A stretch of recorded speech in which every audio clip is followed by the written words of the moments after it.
The story I listened to was by Nicol Mundabai Ngwanda. He is a refugee in Australia and originally comes from Congo in Africa. He aspires to be a professional artist here in Australia, just as he was when he previously lived in Africa. However, since becoming a refugee, he has found it difficult to work, make ends meet, and purchase his wood for art. Nicol also lives in Shepparton, which has a high unemployment rate due to refugees migrating there, having limited English skills and low rates of job opportunities.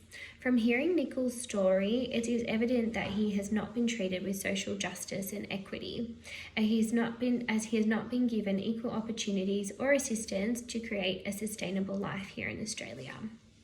As I was listening to the story, the skills I used were deep listening, strong concentration and focus on, as well as being open to Nicol's story, as well as listening to him with a place of respect, compassion and honesty. Rinaldi, 2001. Moments of the story were impactful for me when Nicol explained that he had created a life and successful profession out of something that he loved doing, which was art. Moving to Australia has torn that away from him, and he hasn't made enough money to make ends meet, let alone purchase wood and art supplies to rebuild his career here. I believe Australia has not treated him as an equal individual or with social justice.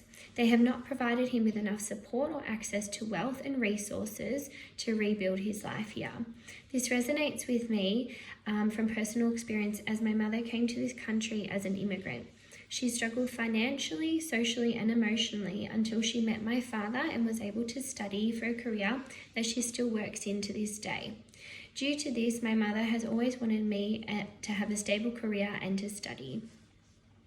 I believe having this personal connection to Nicol's story influenced my listening as I empathized with some parts. It has triggered me that he had to work so hard to create a career that he was passionate about, then to have it ripped away in such horrible circumstances was heart-wrenching. Furthermore, to hear that he's not receiving equal opportunities that he deserves disappointed me and embarrassed me of Australian society.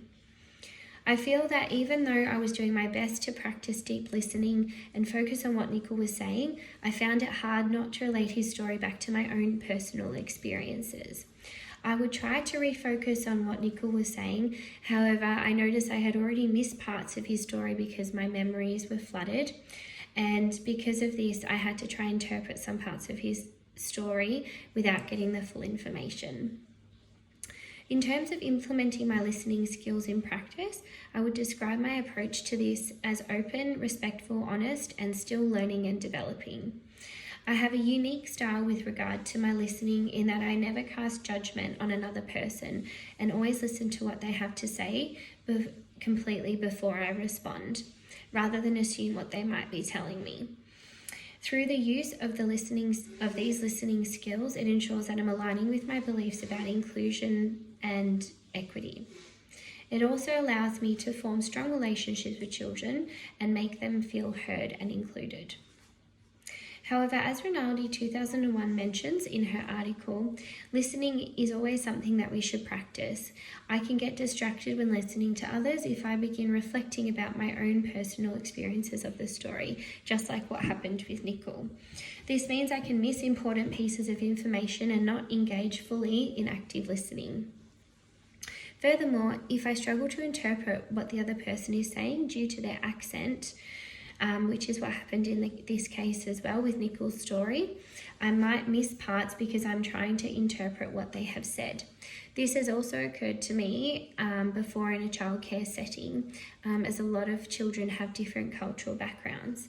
I believe these are barriers in regards to my listening skills and impact my ability to respond appropriately, and at times it can also hinder inclusivity and equality, as I may not be able to meet that child's needs if I don't fully understand what they're trying to tell me.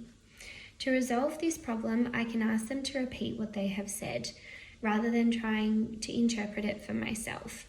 I will also continue to actively practice deep listening skills, as I believe that this is an important component to breaking down inclusivity, equity, and social justice barriers in early childhood education. I also believe it's important into becoming a better teacher. Thanks very much.